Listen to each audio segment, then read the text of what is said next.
The footage started with my mom whispering, her voice sharp, urgent, like she was afraid the walls might hear her. "Delete everything if he finds out." My blood went cold before I even understood what I was looking at. Then my dad's voice cut in, calm, deliberate, merciless. He said my name, and then he said the date of my sister's accident. That was the moment I knew something was wrong, horribly, irreversibly wrong. Our neighborhood looked like every other postcard-perfect suburb in New Jersey. White fences, trimmed lawns, kids on bikes, the faint sound of dogs barking at dinner hour. Nothing about it suggested dark secrets. Everyone waved when they drove by. Everyone pretended to care. But behind closed doors and the shadows of those manicured homes, people like my parents were staging something so twisted it felt impossible. And it all started with one broken camera. 2 months ago, the old Nest-style porch camera died after what they told me was a break-in. No one had been caught, nothing stolen, but my parents were almost relieved when the thing stopped recording. They didn't bother fixing it, and I never told them I could. But one night, curiosity got the better of me. I went online, ordered a $29 replacement board, and secretly swapped it out. A quiet victory. A small rebellion. I never expected it to uncover anything. I never expected it to turn my family into strangers.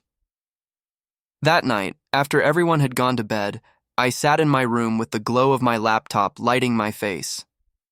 Midnight air pressed against the window, crickets chirping outside like a warning. I clicked into the backlog of recordings. At first it was static, a wall of snow. Then a sudden jump cut and my heart stuttered. A black SUV idled at the edge of our driveway, its lights off. Silent as a predator waiting to strike. Mom's voice filtered in, hushed but heavy with authority. "We stick to the story." Dad answered without hesitation. "Insurance pays. She gets the settlement, we're done." I froze. Settlement? For what? My chest tightened as I dragged the slider back a day.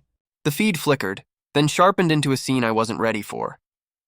My sister Haley, 21, fragile, her arm trapped in a cast, was sitting on the front steps, tears spilling down her face. She looked cornered, broken. My mom crouched in front of her, holding out a wad of cash like a bribe. "You say you were pushed!" Haley shook her head, her voice cracking. "By who?" My mom's eyes darted across the cul-de-sac, toward our neighbor's house, Tom's house. And as if on cue, his porch light flicked on, spilling gold across his front lawn. That's when I realized they weren't just lying. They were manufacturing an enemy.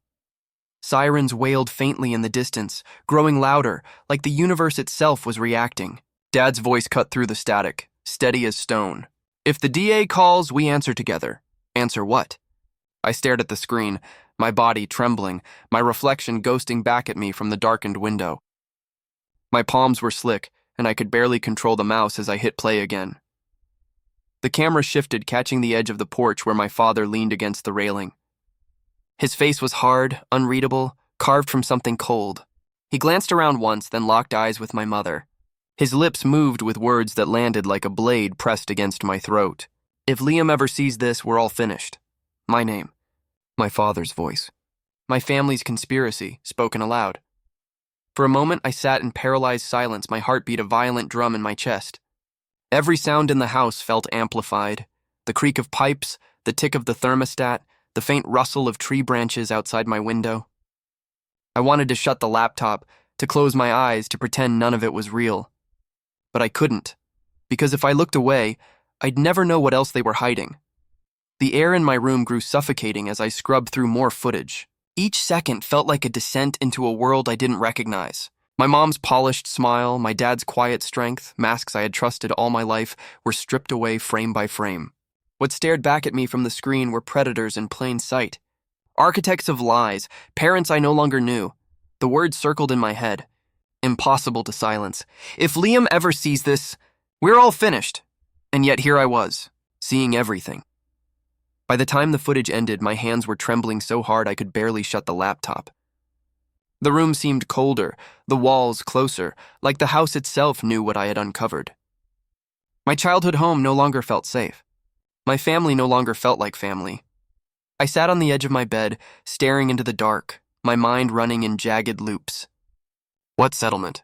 Why drag Tom into this? Why was Haley crying like a hostage instead of a daughter? Every answer I reached for unraveled into new questions. But the one truth I couldn't escape, the one truth burning like fire under my skin, was that my parents weren't who I thought they were. And if what I saw was real, if the whispers, the bribes, the lies were all part of their plan, then I wasn't just a son. I was a liability. Somewhere deep in the house, a floorboard creaked. I stiffened. My father's words echoed again. If Liam ever sees this, we're all finished. I had seen it, and I had no idea how long I had before they found out. When I scrolled back 36 hours earlier on the footage, my entire body stiffened. The grainy timestamp glowed on the bottom corner of the screen. 1:14 a.m. The world outside my window was still, but on the camera, chaos unfolded. My sister, Haley, bolted out of our neighbor Tom's house barefoot, mascara streaking her face like war paint. Her casted arm swung awkwardly as she stumbled into the cold night air. Behind her, Tom appeared, panic etched across his features, his hands raised as if he were trying to contain a wildfire. His voice carried across the driveway, desperate, pleading. "You can't do this, Haley. Don't drag me into your family's mess." The sight didn't make sense. Haley wasn't the type to run to Tom's house, wasn't the type to collapse into sobbing fits in the middle of the night. Tom wasn't the type to sound like a man begging for his life, but the camera never lied, or at least, it wasn't supposed to. I leaned closer to the screen, heart thudding, my skin prickling with every pixel. What I saw next made my stomach twist into knots. On our own driveway, waiting like an executioner at dawn, was my mother. Her posture was deliberate, calculated, as though she had been standing there all along, waiting for this exact moment. In one hand, she held a thick manila envelope, fat with papers that seemed heavy enough to break someone's future. In the other, she casually balanced a half-empty glass of red wine, swirling it as though it were a gavel about to bring down judgment. Her face was unreadable, eyes sharp and gleaming in the porch light. When Haley reached her, gasping, trembling, Mom didn't embrace her. She didn't ask what happened. Instead, her voice sliced through the night with surgical precision. "Change of plan," she said coldly. "The injury is real. The culprit is Tom. That gets us leverage. Leverage." The word struck me like a gunshot. This wasn't about truth. This wasn't about protection. This was about profit. Then Dad stepped into frame, emerging from the shadows like he had been part of the choreography all along. His face was calm, detached, his tone as casual as if he were discussing a grocery list. "And the house across from the park?" he asked. "We close once the claim hits." My jaw locked, my pulse hammering. House, insurance, leverage. This wasn't an accident. It was a blueprint. They weren't covering for Haley. They were weaponizing her pain, turning a broken wrist into a chess move in some suburban game of greed. Haley's voice cracked as she clutched her arm. "I didn't want this. Tom, just tried to help me." Her words tumbled out raw and frantic, like someone trying to confess before being buried alive. Mom's lips curled into a smile that chilled me. "He helped himself when he flirted with you." Dad stepped closer, towering over Haley, his tone colder than the October air. "Suburban monsters wear polos, sweetheart. Point and say, him." I stared at the footage in disbelief, my body rigid. My parents weren't just nudging Haley toward a story. They were forcing her into a lie, constructing a narrative that could destroy a man's life. The footage flickered again as I dragged the timeline forward. Mom reappeared, her face closer to the lens, her movements deliberate. I realized what she was doing. She was deleting clips from the camera's app, erasing evidence with clinical precision. What she didn't know, what she could never have predicted, was that the unit I secretly repaired was mirroring every moment straight to my laptop. I could almost feel her arrogance radiating through the screen as she leaned closer, whispering to the lens with a smirk. "You're blind now." But the camera wasn't blind. I wasn't blind. At 2:06 a.m., the footage captured my father rehearsing his lines like an actor preparing for a role in a twisted courtroom drama. He stood on the porch, pacing slightly, repeating each word with the weight of conviction. "She slipped on the step. Tom lunged. We saw him. He shoved her." His voice was steady, rehearsed, mechanical, like a man trying on lies until they fit perfectly. Mom stood nearby, sipping her wine, the faintest curl of satisfaction on her lips. "Crocodile tears, Haley," she instructed. "America loves a victim." My heart sank. They weren't just plotting. They were rehearsing. They weren't just lying. They were weaponizing every detail of our lives. The sound of the front door suddenly creaked open on the footage. My stomach dropped. Another shadow entered the scene. For a moment, I couldn't tell who it was, but then the porch light revealed her face. My aunt, briefcase in hand, her silhouette sharp, her expression calm and businesslike. She carried herself not like a family member, but like legal counsel walking into a crime scene she had already been paid to clean up. She set her bag down on the porch table, unzipped it, and pulled out a thick stack of documents. Her voice was cool, detached, and terrifying in its certainty. "I drew the complaint," she said matter-of-factly. She turned toward my parents, then glanced at Haley with eyes that were more steel than sympathy. "If Liam asks questions, we say he drinks. He won't be believed." The words pierced me like ice through my chest. I felt my throat close, my hands gripping the laptop so tight my knuckles went white. They weren't just planning to destroy Tom. They were already laying the groundwork to destroy me if I got in the way. I leaned back in my chair, staring at the flickering screen, the taste of bile in my mouth. Everything I thought I knew about my family, the laughter around the dinner table, the vacations, the birthday candles, all of it suddenly felt like props in a performance staged by predators who shared my last name. The screen froze on my aunt's face, her expression cold and resolute. Her words echoed in my skull, louder than any siren, heavier than any secret I'd ever carried. "If Liam asks questions, we say he drinks. He won't be believed." And with that, I realized the truth. This wasn't just a scam. This was a trap. The morning sun rose over our perfect suburban street, painting everything in that soft golden light that makes cul-de-sacs look like postcards. Kids zipped past on scooters, their laughter echoing between the houses. Flags hung neatly from porches, HOA banners flapped lazily in the breeze, and sprinklers clicked across green lawns. Everything screamed safe. Everything screamed normal. But normal was a costume, and beneath it something rotten thrived. The doorbell rang. The sound jolted through the stillness of our kitchen, sharp and unsteady. I peeked around the corner as my mother opened the door. There stood Tom, our neighbor, the man they had decided to frame. His hand trembled as it gripped the doorframe, his eyes bloodshot like he hadn't slept. His voice was a cracked whisper, desperate, raw. "Please," he begged. "I've known you for years. Our kids grew up together." Mom smiled with the precision of a realtor sealing a deal, her teeth flashing like polished weapons. She didn't offer comfort, didn't acknowledge their history. Instead, she slipped the manila folder from under her arm and held it out like a loaded gun. "Then you'll sign this non-disclosure agreement," she said smoothly, "and wire $25,000 by Friday, or we go public." "We say you tried to touch her." Tom's face drained of color. His lips quivered as he tried to form words. Finally, he managed to choke out, "This is extortion." Dad stepped into view, his towering figure filling the doorway, his voice calm but deadly. "No," he said, tilting his head. "This is a warning shot. The lawsuit is the bullet." The silence that followed was suffocating. The sound of a sprinkler clicking across the street. The buzz of a lawnmower 2 houses down. All of it suddenly felt sinister. Background noise to a deal with the devil. Tom stumbled back, shaking his head in disbelief, before retreating toward his porch. His hands raked through his hair as if he could pull the nightmare out by its roots. He looked broken, a man cornered by neighbors he thought he could trust. The door clicked shut in his face, sealing him outside with his fear. Mom exhaled, almost giddy, muttering under her breath as she set the glass of wine down on the counter. "He'll fold. They always fold." Her tone was casual, confident, like she had done this 100 times before. She didn't notice the way Haley stood frozen at the top of the stairs, her eyes fixed on the hidden camera.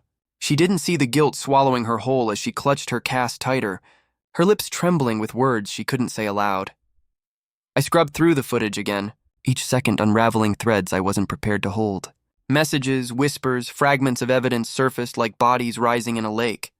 Dad's text to a contractor, "Hold the renovation. Pay out soon." Aunt's voicemail, her voice clipped and efficient. Draft includes punitive damages. Media angle if needed. And then softer, shakier, almost too quiet to hear. Haley's voice as she sat alone in her room, whispering into her phone. "I can't do this." "Liam, I'm sorry." The guilt hit me like a punch. She had tried to call me, tried to warn me, and I missed it. I pushed further, scrubbing forward until the footage cut to something I wasn't ready for. My breath caught, my heart hammering against my ribs as the camera showed Haley again, this time at the top of the stairs. Her face was pale, sweat glistening on her forehead, her eyes glassy with dizziness. She clutched the railing, her cast dragging her balance off center. A sob tore out of her throat as her foot slipped on the carpeted step. The fall was brutal. She tumbled forward, slammed her wrist against the railing, and the sickening snap of bone echoed through the speakers like a gunshot. Her scream tore through me, piercing, desperate animal. My chest tightened as if I'd been the one who broke. And in that moment, there was no Tom. No shove. No attacker lurking in the shadows. Just gravity and grief. Just my sister falling. The camera shifted, catching my mother rushing into the frame. Her heels clicked across the hardwood as she crouched beside Haley, her face hard with calculation rather than fear. Instead of comfort, instead of panic, she froze, her eyes narrowing as she studied the angle of the fall. Then, slowly, almost chillingly, a smile ghosted across her lips.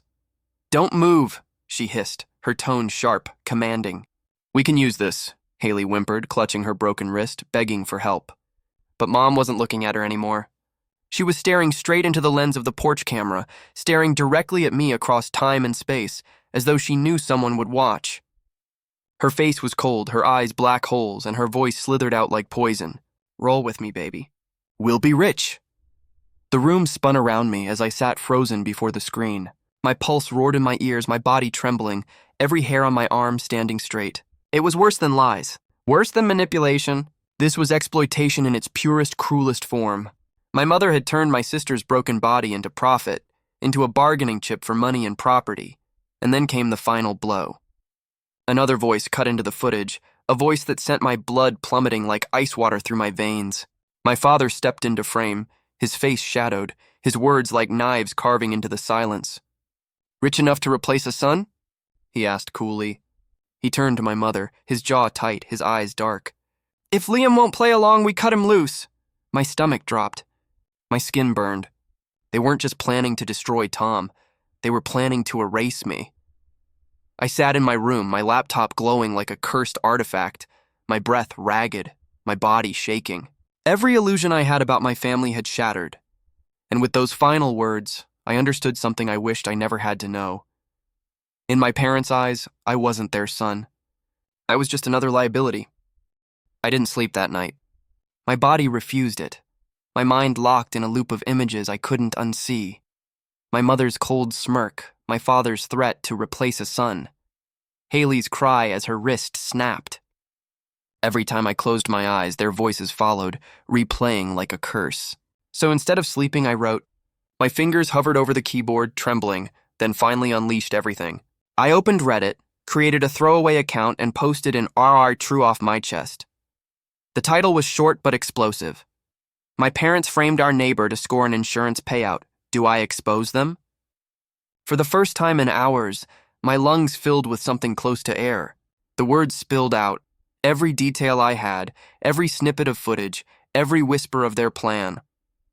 I thought maybe no one would believe me, that my story would vanish into the void like a scream into a canyon.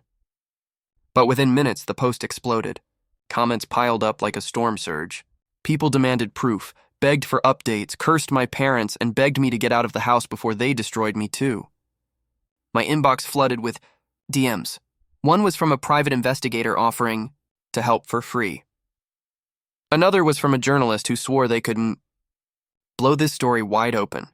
Then came the message that made my hands shake so hard I nearly dropped the laptop.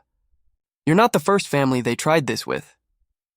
It was from a neighbor 2 streets over. Suddenly, the conspiracy stretched wider than I'd imagined. My family wasn't just crooked. They were predators with a pattern. By noon, my post was trending. The upvotes climbed by the second, my phone buzzing with notifications that refused to stop. But the sound I wasn't prepared for was the one that cut through everything. Sirens. Not faint this time. Not background noise. These were for me. The knock at the door rattled the walls. I peeked from the upstairs window and saw two officers standing stiffly on the porch, radios clipped to their shoulders. My mother stood behind them, hands folded neatly, her face painted with faux concern. When she spotted me in the window, her expression shifted for a split second, triumph flashing like lightning. I opened the door with trembling hands. One officer spoke, his tone polite but firm. "We received a call that you stole your mother's laptop and threatened your family. We need to see your devices." The accusation stunned me, though I shouldn't have been surprised. Of course, she'd weaponized the law before the truth caught up. My throat tightened, but I forced myself to move. I opened the laptop, pulled up the footage, and hit play. The living room filled with the sound of my parents' voices, their rehearsed lies, their threats, their plan to ruin Tom. Silence settled over the room like a bomb had gone off. The officers' expressions hardened, their jaws tight, eyes flicking between the screen and my parents. Finally, one officer muttered, "We'll be in touch." His voice was low, measured, but it carried a weight that made my mother's painted smile flicker. As soon as they left, Dad's mask cracked. His face contorted, veins throbbing at his temples, spit flying as he roared. "You ungrateful little—" His voice shook the walls. Mom's fury was quieter, more dangerous. Her eyes burned into me like coals as she hissed, "Liam, you ruined this and we all go down. Your college fund? Gone. Your future? Gone. We protected you your whole life. Now it's your turn to protect us." Her words cut deeper than any scream. They weren't just threats. They were promises. I backed away slowly, my heart pounding like it wanted out of my chest. Through the window across the street, I caught sight of Tom standing on his porch. His shoulders shook, his hands clenched, tears wetting his cheeks. He raised his eyes to mine, mouthed two silent words that hit me harder than anything my parents had said. "Thank you." That night, my phone buzzed again, this time with a text from my aunt. Her words were clinical, merciless. "Cease and desist drafted. If you publish any footage, we'll sue. You'll lose everything." I stared at the message for a long moment, then at the folder of clips on my desktop. My pulse slowed, my fear quieted, and a strange clarity settled over me. They had already taken everything that mattered. What more could they steal? My future wasn't theirs to bargain with anymore, so I published. Every clip, every threat, every whispered plan. I dumped it all onto Reddit, YouTube, Twitter, anywhere it could spread before they could silence me, and it spread like wildfire. Within an hour, a local news anchor emailed me asking for an interview. Neighbors shared the videos in our HOA group chat, and the thread lit up with outrage. People who had once waved at my parents now demanded answers, furious they had been living next door to con artists. Haley left me a voicemail that made my throat ache. Her voice was hoarse, trembling, but resolute. "I'm coming with you. I can't keep lying. I can't keep protecting them." For the first time, I felt like I wasn't alone. But then something happened that I didn't trigger. As I scrolled through the uploads, a new file appeared. One I had never seen, one I hadn't queued. It auto-uploaded itself, time-stamped from the week I turned 13. The thumbnail froze my blood in my veins. It showed a birthday cake, candles glowing in the dark, and over the lens, my father's hand hovered like he was trying to block something. I stared at the screen, unable to breathe. What could be so dangerous, so unspeakable that he tried to hide it even then? My finger hovered over the mouse, trembling, knowing that once I clicked play, nothing in my life would ever be the same. My finger hovered over the mouse like it weighed 1,000 pounds. The thumbnail glowed back at me. 13 candles frozen mid-flicker, my father's hand blotting out the camera lens. A birthday party. My birthday party. I clicked play and the past hit me like a hammer. The footage flickered alive. There I was, a boy barely 13, sitting at the dining table, leaning forward with wide eyes as the candles burned. The room was filled with the warm glow of family, laughter that sounded real at the time but now felt hollow, rehearsed. My mother's voice, honeyed and gentle, floated through the speakers.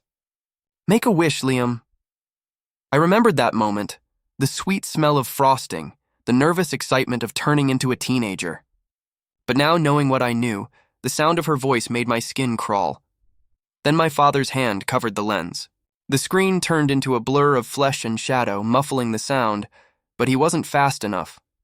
The camera shifted just enough to reveal a corner of the room. And what it revealed made my breath hitch. 2 figures stood there, half hidden. My aunt with her briefcase still slung over her shoulder, and Tom, our neighbor, the man they had tried to destroy, the man who begged them at our porch only days ago. They weren't smiling. They weren't celebrating. They were arguing in sharp, clipped voices. "You promised you'd stop after the settlement," my aunt hissed. My father's voice rumbled back, cold and impatient. "One more claim. Tuition's killing me." Then my mother's voice cut in, sharp as a knife. "Tom will sign. He always signs." "He owes me!" The words hit me like a bullet to the chest. "Owes me? For what?" The hand shifted again, sliding slightly off the lens. The picture widened. My heart stopped. Tom stepped closer to my mother, his face etched with desperation. Their voices dropped, but the camera caught every syllable. My mother's lips moved first. "You said you'd help us. For your son." Tom's response was immediate, guttural, devastating. "Our son. Say it." The world fell out from under me. My skin went numb, my ears rang. I replayed it in my head again and again, as if repetition might change the meaning.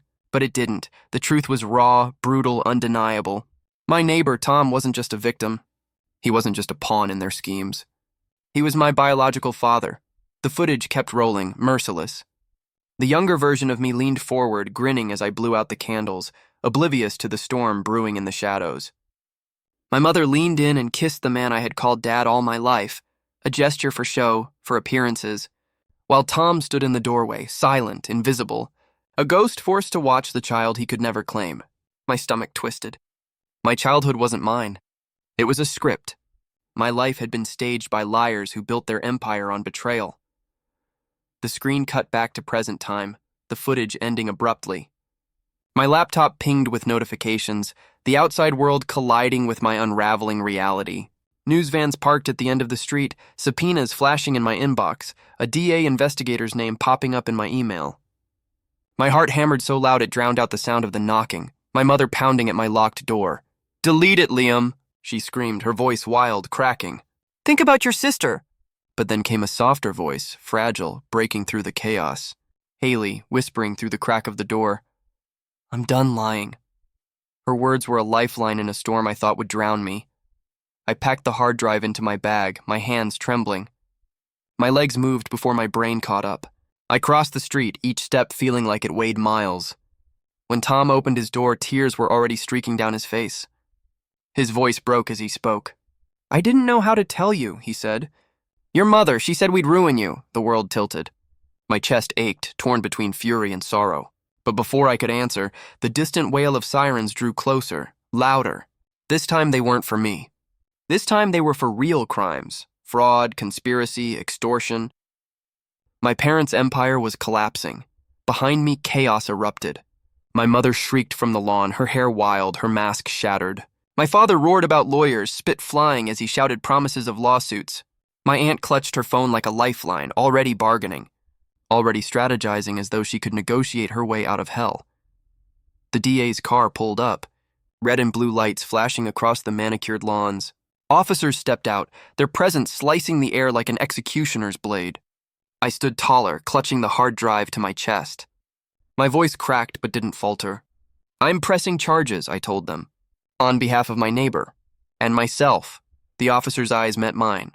He nodded once, firm. We saw enough. The fallout was immediate. News spread like wildfire. The HOA blasted an emergency meeting notice, neighbors whispering furiously as they watched the scandal unfold. Reddit pinned my post. Reporters swarmed the cul-de-sac. The insurance company filed countersuits within hours. My parents' accounts were frozen before sunset. Haley moved into a friend's place, free at last from the house of lies. I stuffed a single duffel with the only belongings I cared about. But before I left, I cued one final clip. The world deserved to see where it all began. The video played. 13 candles flickering. Tom's trembling hand hovering over the lens. My mother's lie crystallizing into a lifetime of deception. I added one caption in bold letters across the screen. This is how a suburban lie is born. The final image burned into memory. Me standing on Tom's porch. The door open behind us, the cul-de-sac looking as bright and ordinary as ever. He turned to me, his eyes red, his voice raw. I don't expect forgiveness. I just want the truth. I looked at him, my neighbor, my father, and nodded. Cut to black. Silence. Then my phone chimed, sharp and final. A notification slid across the screen. Class action filed. The porch camera's little red light blinked once, steady and unflinching. For the first time in its life, it wasn't hiding anything.